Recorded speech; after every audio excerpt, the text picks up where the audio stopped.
Hi guys, this is Azra, and this is Accidentally Vegan, a YouTube channel dedicated to a healthy lifestyle that just happens to be vegan, just because it's kind of cheap, convenient, and healthy. Here we go. I am going to be sharing my first recipe here, which is a green smoothie recipe. I'm probably going to be listing a lot of green smoothie recipes. Hopefully ones that differ enough from each other so they're not just like one ingredient was changed. But this is my first one, a very basic spinach, banana, and strawberry smoothie. So I prepared this in my Ninja, which is one of the two types of Ninjas that you can find in most places like Target. Target sells the giant Ninja that's like $100. I decided to go for the one that was like half that price, and I even got it on sale for $30. So that was a great deal, and it comes with a little processor as well. And this works perfectly for me. I decided to upgrade to a Ninja because when I started getting into green smoothies, my old blender, which is just like a $20 blender, was not handling the stuff I was putting in my green smoothies. And this is because it couldn't handle cutting through things like with a fibrous texture like kale and spinach, of course, and definitely couldn't really handle cutting through denser things like carrots and even frozen fruit sometimes. So the more I was getting into green smoothies, the more worn out a really crappy blender was getting. So I decided I really love these green smoothies, but it takes me forever to make them in a bad blender. So it would take me like 15 minutes, and that doesn't include the time spent cleaning and preparing the food. It's literally the time it took scraping down and pulsing consistently to get things mixed together, you know. So the Ninja, along with other high power blenders, is a definite excellent upgrade. The Ninja that I have, and I think all the Ninjas and most high power blenders will have, I'll get it next time, but they have a rod that you place in the middle of the pitcher, and that's got the blades on it. So it goes almost all the way to the top of the pitcher so that it ends up cutting evenly all at the same time instead of just having the blades at the bottom, you know? And I think that's a much more logical and effective means of processing whatever you put in a blender. That way you get a beautiful consistency. And anyway, I put in about 2 cups of spinach today and just a splash of soy milk. I like starting out with pulsing the greens first because it just helps the texture of the greens kind of blend in better because it'll get pulsed consistently again and again with all the other additional things I add. And I like reducing the texture of the greens, definitely, but I don't want to leave them out because they're a great thing to incorporate into your diet, and it's really easy to do with a green smoothie. So you can also use things like kale. That's another favorite of mine. I haven't actually tried it with any other greens, so if anyone else has tried green smoothies with something other than spinach and kale, please let me know what it was like, if there are things that I should not try. Like, I feel like Swiss chard would be kind of weird, um, but maybe I'm wrong. Or if there are things that I really need to try to just mix it up, then please let me know. I got my spinach at Aldi because it's like $1 or something like that, and you get a bag that's about this big. I'm not sure what the size of it is because I already used mine up and have discarded the bag, and I don't have any more, so I need to get some very soon. But it lasts me a week. So yeah. And then I added a banana, about 2 cups of frozen strawberries. The strawberries I also got at Aldi for a bag about the same size as spinach. It's like a couple pounds, I guess. And it was just over $3. That lasted me probably about 3 weeks, actually. So I like using frozen fruit because I like eating fresh fruits, fresh, and having them as a snack or as a dessert, and saving the frozen ones that I can keep for a much longer period of time in the freezer, and then using them for smoothies. They also kind of help chill the smoothie and add a great body and fluffy consistency because they act like ice too. So it's a two-in-one deal.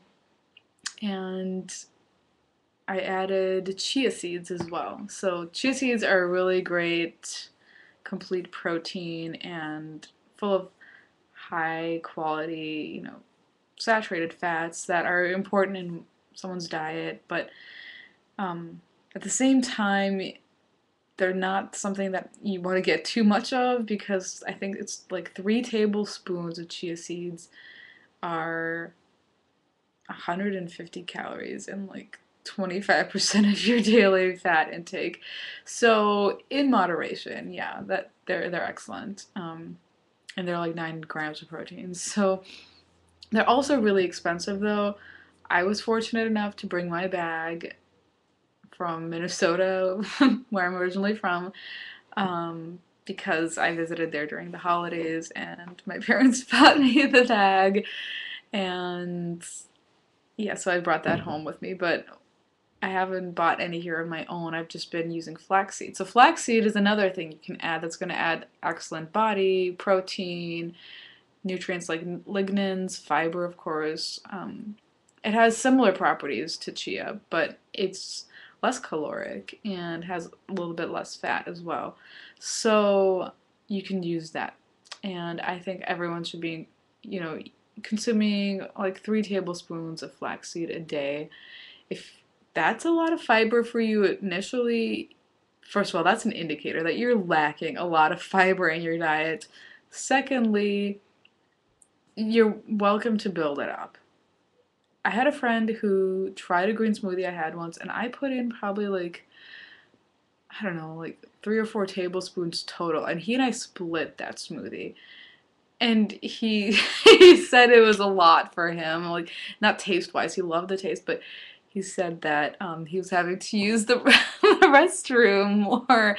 So that was more fiber than he was used to, which was kind of ridiculous for me because I was like, wow, if he and I split that like evenly, that was only 2 tablespoons worth at most of flaxseed, and of course ground flaxseed, because otherwise you can't actually absorb the nutrients. You just poop them up. So, sorry for saying poop on YouTube, but um, anyway, so I mean, I guess the combination of the flaxseed with the fiber of the other ingredients in the smoothie was just way too much for my friend to handle, and that might be the case for some of you as well.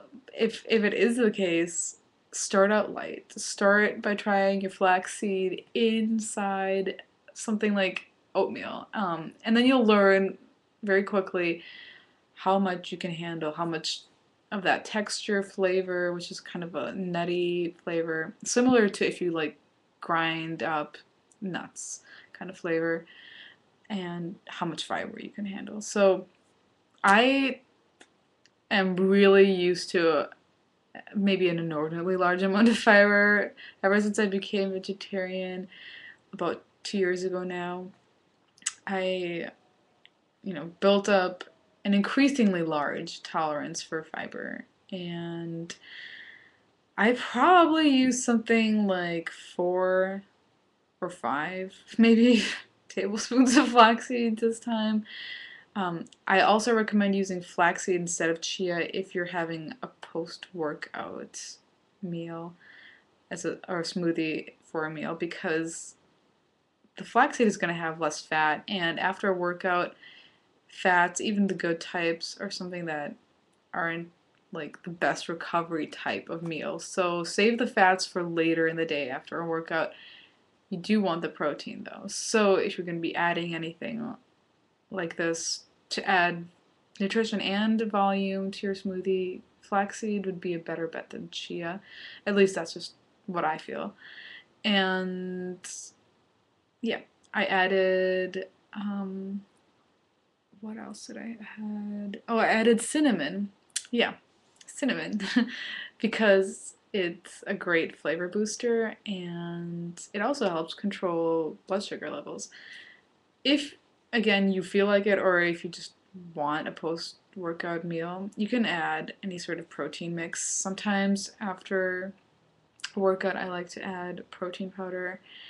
Um, just because it's a really quick way to get a meal in. You can make a smoothie literally just out of a protein mix like that.